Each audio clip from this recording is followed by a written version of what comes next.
Fulfilment, 1903 to 1907. March 13, 1902 must be borne in mind as an important date in this narration. It marked the passing of a life from this earth. A few days after the occurrence, I saw Dr. Hodgson and instructed him particularly not to mention my name in any way at the Piper trance, as it is sometimes called. I felt that, as matters stood between myself and the trance personalities, there had been, to say the least, some misunderstanding and confusion, and that the only dignified course for me to pursue was to ask no favors and abide my time. I thought this my opportunity, too, to test the value once more of what had seemed to be a close relation between myself and personalities whom I knew only as a part of the unseen. No word or hint came from me during the remainder of that season, and almost another whole season passed when one day, May 21, 1903, at a sitting of Dr. Hodgson's, in one of those significant mutterings of Mrs. Piper's when coming out of trance, when she seems to be returning to her body, taking last glimpses of people in the spirit, whom she designates as white people, while those to whom she is returning appear to her black, she said, "General Martin says he is coming here pretty soon to speak. Martin, love to. This is a pretty dark place after all." Nothing more until December 15th of that same year, when the following conversation took place between Rector and Dr. Hodgson, while arrangements were being made for future sittings. Rector's words being quoted from the automatic script. Dr. Hodgson's being enclosed in the round brackets. "There is a spirit here who calls constantly for a lady in the body, whom he refers to as Robbins." "Yes. She will doubtless be rejoiced to come. She said long ago that she was waiting for anything that came." "This is Imperator's arrangement for the spirit who spake unto him, to give him relief." "Yes. "Imperator hath referred to it several times and called our attention to it, but he hath not really commanded us until now, as he hath been assisting the spirit. Wilt thou attend to this friend on the earthly side, and appoint for a meeting with us on the 3rd after coming?" "Yes, I will." Third after coming means the 3rd day after the coming Sabbath. A sitting was then arranged for me to take place on December 23rd, about 21 months after the passing out.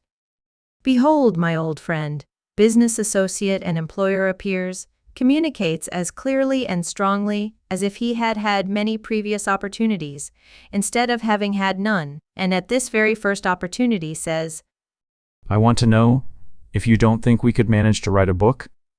And later, on the same occasion, "I have had this on my mind ever since I came into this world, and I would like to have it carried out." Still later, "It has got to be. It is a thing that I am bound to have." I ask, "You mean that you are bound I shall publish a book?" The reply came, "Literally, absolutely, out and out, with pen, paper, and ink, write a book and publish it, and I am going to be the inspirer and instigator of it, and we are going to write that book together, just as sure as you live." What? Was it then true that the line of work marked out 4 years previously was, after all, to be pursued, no hindrance having occurred in the meantime except death? My sittings with Mrs. Piper continued from that time on, taking place, however, rarely. I was directed from the beginning to withhold some of my communications from Dr. Hodgson, although I gave him the greater part of them. He could not, himself, always understand the full purpose of my relation to the trance personalities, or why a certain day should be assigned to me, rather than to someone else who could give more substantial aid to the investigations that were being carried on in the name of science, or someone who, perhaps, received better communications and more matter that was evidential in its nature than my own. But it is well known that he came in time to obey implicitly the wishes of the trance personalities in making arrangements for the different sitters. And I am told that he was heard to remark in his emphatic way, in regard to an appointment for me, If they wish it, so it shall be. I do not claim any inspiration in anything I say or do. Nor do I disclaim it. I simply do not know. In the first place, I would not be guilty of putting upon any spirit, either friend or stranger, the responsibility for something no better than what I can do. In the second place, if I do anything that is worthy, especially after long preparation and with much effort, I am human enough still to want a little credit for it, for myself. I fondly dreamed that I might become one of those scribes who have only to hold the pencil for language to flow with fluency from the tips of their fingers. But not so. I might sit for an hour at a time, in silent expectation, and not until there was a conscious effort on my part to move the pencil would it show the slightest inclination to stir. However, to say that I am not conscious of the cooperation of friends in the unseen in any part of my work would not be strictly true. I am often conscious of their presence. Apart from the recognition within one's own spirit, there are at times delicate changes in or subtle states of the nervous system, which come gradually to be recognized by the highly sensitive organization as sure indices of the closeness of other beings, though we cannot point the finger at them or clasp them by the hand. I feel sure from conversations I have had with others that this fact lies within the experience of many people who will recognize the truth of what I say. Impossible as it is to define such experience with sufficient precision to make it understood by one who has never known it. On December 1, 1905, the many friends of Dr. Richard Hodgson were astounded at seeing, in the morning papers, the announcement of his sudden death, which occurred the preceding evening.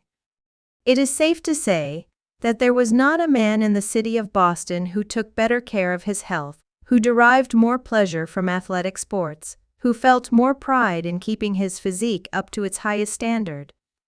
He purified his body and his life for his special work, and I feel that I am within bounds of the strictest veracity when I say that in and through that work, higher ideals of living were continually being presented to his mind. He was not ashamed to say that he followed the advice of an imperator or of some other unseen intelligence, even in matters pertaining to physical well-being. Although I think no one who ever saw him could say that he had aught but the greatest respect for his own good judgment, which was plainly indicated upon his brow. The day of his death happened to be my opportunity at Arlington Heights. I had a sitting in the morning, and he died in the very early evening of the same day. No hint of what was to take place reached me from the other side. Mrs. Piper, who had just entered upon her work for the season, was much shocked by the occurrence. I spent an hour at her bedside on the evening of the day after the death, and she related to me a most interesting dream which she had the preceding night. It was, in brief, as follows. She seemed to be approaching a large, dark tunnel. At its entrance, appearing from the inside, stood a man who waved his hand at her with a motion which seemed to say, "Keep back, do not enter this tunnel." She related her dream early the next morning to members of her family, remarking, as she did so, that the hand looked like Dr. Hodgson's hand, and its peculiar motion was like his. It was not until after she had told her dream that the morning paper containing the news of the death was laid upon her bed. Of course, I was ready at once with my own interpretation of the dream, which seemed to me a most significant one. Namely, that Dr. Hodgson's first thought, on finding that he had himself traversed the dark passage leading from this world to the other, was to turn back, to impress upon her the importance of the fact that her time had not yet come, that her work was not yet finished. I took down the dream, at her dictation, and afterwards secured its corroboration by her daughters. I handed this record in to the authorities, but have never seen or heard of any reference to the dream since that time. My own interpretation of it, however, certainly harmonizes with a message which purported to come for Mrs. Piper from Dr. Hodgson himself, later in that winter, at one of my own sittings. For, strange as it may seem, though many messages come through her, seldom one comes for her. He said, "Will you give my love to Mrs. Piper and tell her that I wish her to cling to the rigging and tell her to go on unceasingly, untiringly, and everything will win out." I attended Dr. Hodgson's funeral on December 23, 1905. On January 1, 1906, 8 days later, when passing out of my house in the morning and glancing at the accustomed place for my mail, what was my astonishment at seeing an envelope addressed to myself in the familiar and peculiar handwriting of Dr. Hodgson. It startled even me a little, to whom life and death have become the same. The envelope contained his Christmas card. He had, for some years, been in the habit of sending to his friends, at Christmas, cards with a few lines or a stanza of poetry printed thereon, an accompaniment to his good wishes for the season. I learned later that the envelopes were found all addressed, ready for the Christmas mail, and about 10 days after his death, his executors had them mailed. This particular selection, lines from Tennyson, was so appropriate to the occasion and the circumstances that I will insert it here. "Let be thy wail and help thy fellow men, and make thy gold thy vassal, not thy king, and fling free alms into the beggar's bowl, and send the day into the darkened heart, nor list for guerdon in the voice of men, a dying echo from a falling wall, and lay thine uphill shoulder to the wheel, and climb the mount of blessing, whence, if thou look higher then, perchance, thou mayest beyond 100 ever-rising mountain lines, and past the range of night and shadow, see the high heaven dawn of more than mortal day, strike on the mount of vision." Surely a call to duty if ever there were one, a clarion call from the Mount of Vision itself, which he had already climbed. Dr. Hodgson occupied an unique position in Boston, in relation to other people who were interested in psychical research, and especially to those who had access to Mrs. Piper. He was the center of a group. He was the center of a circle. Each member of the circle placed in him the utmost confidence, a trust he was never known to betray. Yet, while his acquaintance extended to all, there was not a general acquaintance among the members of the group. They formed a sort of chain, to which his relation was the connecting link. But, when he fell, a half-dozen or more sitters immediately joined hands to see to it that the chain should not entirely fall apart, to see that all papers and reports, confidentially placed in his keeping, should be properly safeguarded. And, perhaps more important than all else, to see that the light, so-called, should be carefully watched, and that opportunities for further experiment should, if possible, be offered, now that he was on the other side instead of on this. I discovered then that there were at least a few people who, while recognizing fully the scientific importance of this work, had, at the same time, received from the other side of the veil a spiritual uplifting, which meant almost their salvation. To return to my sitting of December 20th, of this same year 1905, a date which marks an epoch in the annals of psychical research in this country. While conversing with my communicator, I remarked that I would like to tell the gentleman, at the head of the State Department in which I was employed, something about my private work. I thought it was due him to be told something about the nature of the outside matters, which occasionally took me away from my post, that it was no more than courtesy on my part to inform him. Moreover, I took him to be a man who would not allow himself to be prejudiced against the subject, whether familiar with it or not, and who might even take an interest in it. The reply was, "It would be a little unwise at the present time. It might weaken his respect for you along the intellectual lines, but there is a time for everything, and the truth will bear its weight, and it will work its way through all the dark clouds and win its way into the light.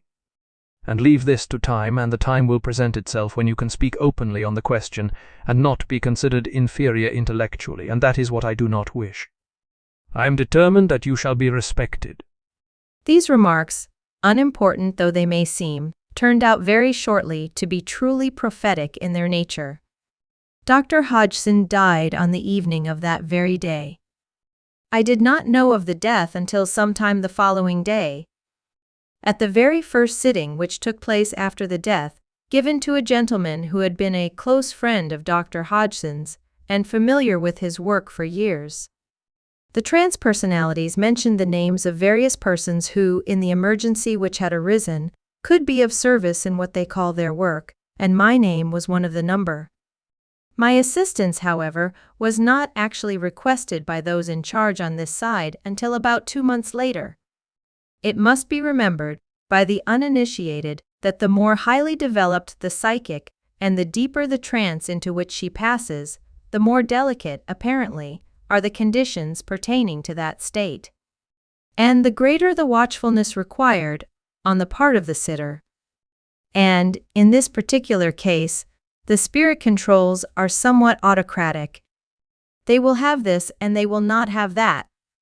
They will allow this person and they will not allow that person. It is wholly against their wishes, for reasons probably still best known to themselves, that strangers should be introduced without their express consent. And sometimes they say in as many words, that if their wishes in certain matters are not complied with, they will refuse to come. Which, evidently, means that Mrs. Piper would not be able to go into the trance state at her pleasure, and there would be no sitting. The control of affairs is practically from the other side, however much we may like to ignore the fact. About this time, 2 months after the death, someone in authority on this side, on his own initiative, consulted with the governor of the Commonwealth and the chief of the department where I was engaged. By name, Dr. Austin Peters. And I was briefly informed that I might absent myself on occasional days for the special purpose of assisting in the Piper work, provided that my absence was not detrimental to the public service, and provided also that time thus taken should be charged against the vacation days of the year, which were due me. I found that Dr. Peters, while unfamiliar with psychical research as such, recognized the importance of any work done in the name of science. During the remainder of the season, therefore, I was present at many of the sittings and assisted in keeping the records. The subject having been brought to my attention in the manner explained, instead of my being obliged to bring it to the attention of others, and my pathway thus made easy, was all the fulfillment that I desired of the prophetic words uttered through the trance 2 months previously. It appears, then, that respect for psychical research still depends somewhat, at least in an opinion expressed from the other side, upon whether the work be initiated and backed by someone high in social standing or official life, or whether it be pursued by someone lower down in the scale of position. But let us be thankful that search in this interesting and important field has at last become respectable, no matter by whom it has been made so. During the winter of 1906 to 1907, Mrs. Piper was in England, giving sittings under the auspices of the English SPR at its rooms in London. The winter of 1907 to 1908 she spent in Boston. I was called early in the season for a sitting. My communicator appears, tells me that delays are dangerous, and that he wishes me to lose no time in the gathering together of my scattered papers in preparation for publication.